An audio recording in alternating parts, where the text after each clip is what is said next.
When I was a little kid, I would watch Pokemon like God every day. I think they had it on.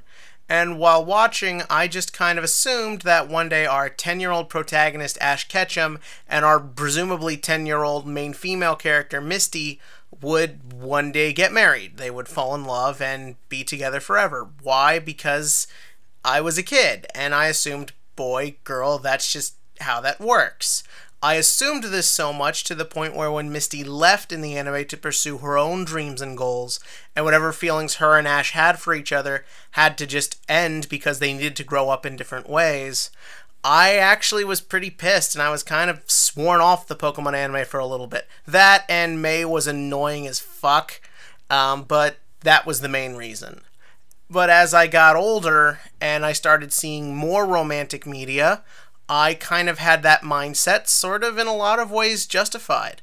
There is a lot of romantic stuff that is guy, woman, come together, be together forever. And then in my own life, I kind of assumed this is how it would be. I would just one day have a female friend and just one day we'd be together as a couple. And then as I went through middle school and high school, I learned that is not the case, as believe it or not, people, being an anime and movie nerd doesn't actually get you laid. It does not. Boy, trust me.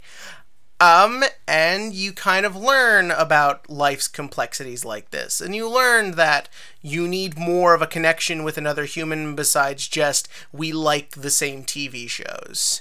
However, as I also noticed, romantic type stuff or things that had romances that were even targeted towards my age very rarely reflected this. A lot of things that had the premise of geeky guy was just they find girl who's kind of okay with this and then just together forever. There wasn't a lot that really explored what that relationship is like. What's it actually like for someone who sort of has their own little world in the form of gaming or media type stuff? What is that like to be in a relationship? And honestly, even as an adult, I don't see a lot of it. A lot of romantic anime and even a lot of romantic movies do pander to whatever sort of idea is behind the main character, so it's very rare to find something that just sort of goes through the day-to-day oddities and complexities and awkward moments that just come with being this kind of person and being in this relationship. So needless to say, when I saw that the anime Wotakai, screw it, it stands for Love is Hard for an Otaku.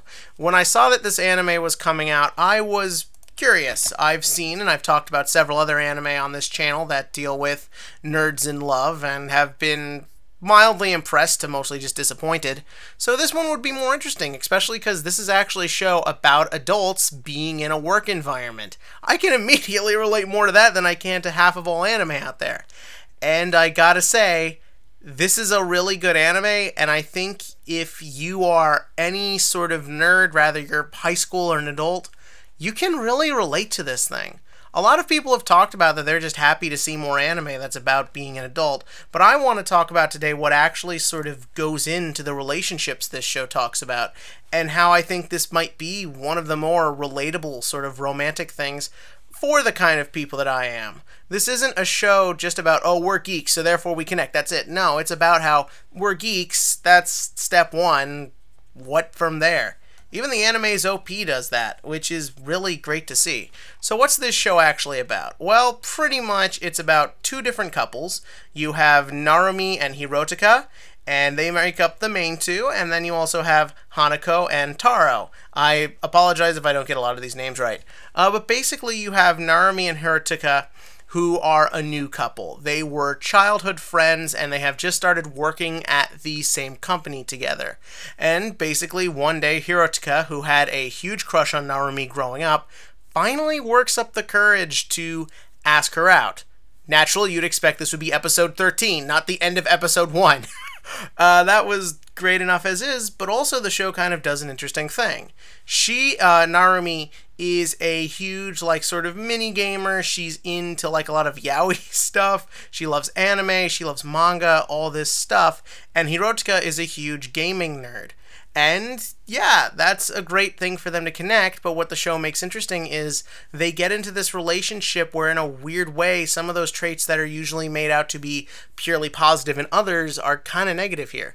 Narumi has a very sort of strict, very idealistic view of what a real relationship should be like. She hides a lot of her otaku-ness from previous boyfriends because she believes that, oh, you don't bring that up in normal relationships. And she sort of tries to have this weird sort of stuffing everything down for the normal world because her looking glass into the normal world, which is mostly media, tells her that's just what you're supposed to do.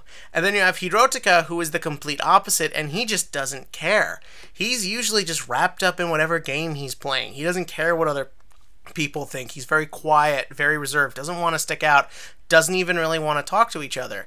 These are two very conflicting personalities, and you really get to see how they sort of develop and how they kind of get along. Their relationship is sort of complicated, not because of any real dramatic reason, just because they're two very different people. It doesn't matter if they're the same social status or whatever.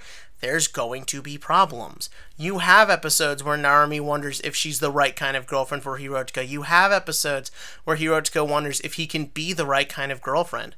Being someone who is antisocial, not very talkative. That's not glanced over in this. That's not made out to be a positive. It is a genuine thing in this show that he doesn't always know how to be there for her because he just doesn't have a lot of experience with people, and she can't always adapt to whatever crazy thing is going on because, well, she's so used to just wanting that idealistic view. Then you have the other couple, Hanako and Taro, who are sort of the older, like they're the senpai type characters, and basically they have a very bizarre relationship. They're also nerds, but they also have the conflicting personalities. Hanako is very sort of she's a big cosplayer. She's very passionate about everything. Like that real sort of driven, always believing she's right, always thinking she knows the right thing to do. That's a lot of fun in this, as she's kind of this leader who doesn't always have a clue, and that's kind of fun to watch. And then you have Taro, who's very kind of I do things my way. I watch my anime when I feel like it. When I'm a normal guy, I feel like it. He's probably the one I relate to the most, as I don't like to cosplay or really stand out much. I'd rather just chat with people and just be surrounded by all my nerd merch. This relationship is also fun because they have a very weird dynamic of they're constantly arguing.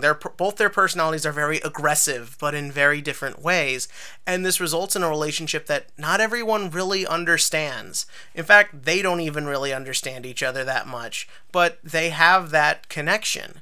And what's sort of neat about this is it's that idea that a relationship isn't always pretty, and you may not always understand why you're in a relationship with a person or attracts you to that person. And that's what I really liked about this. I never felt like I was being preached to or told this is how you should live your life.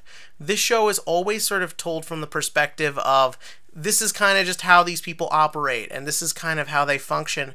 And I really respected that. I don't feel like you see it that much. I don't feel like you get a ton of this is just the way people are and this is how their relationships go. Everything is romanticizing the first kiss. Everything is romanticizing the big moments. Everything is making you feel like you've been properly pandered to.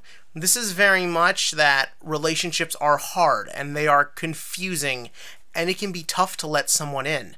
And the show, I think, highlights that beautifully through just a very fun, quirky story. And I just really appreciated the change of pace. I like the fact that it's made by adults for adults. It has a very adult feel to it. I think a teenager could enjoy this, but I think to really appreciate the show, you have to be in a similar spot in my life. A lonely adult who has bills and stuff like that. And it made the show very relatable, and that's what I really liked about this series. The animation is pretty good. It's standard A1 Pictures. They do good work, and the show looks nice. There's never an amazing moment, but it's a slice of life comedy. You don't always need that. Music is really good. A lot of the great humor in this is really just kind of these sort of transitions and the cuts and the way the music is used.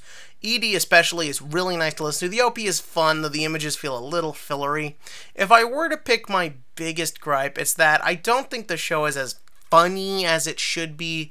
The actors are giving it their all, and they do some really funny line executions. And like I said, there's some really good cuts and moments of animation, but I never felt like there was that one gag that just had me like in stitches, or there was never that moment in each episode where I really just had to take a minute and just laugh. Like, I never felt like there was that strong moment compared to even some maybe not as competently made comedies, but even something like Saikano, which is also a comedy about nerds and relationships and stuff like that.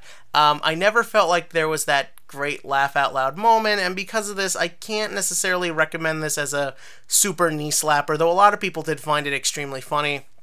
This is the kind of series that you should be able to relate to. I think anyone can get into this, but you'll know if you can follow this after an episode or two. It is very what you see is what you get, and I would have liked it if maybe the relationships progressed a little bit more than just, like I said, what is, here's the first steps of this kind of stuff. But all in all, this is a really good anime that I really think anyone should check out, and you should check it out. And did you check it out? Tell me that in the comments section below. Tell me what your favorite kind of romance is, if you even care about that genre. And as always, click to like, click to subscribe, and next week is finally time for the High School DxD reviews.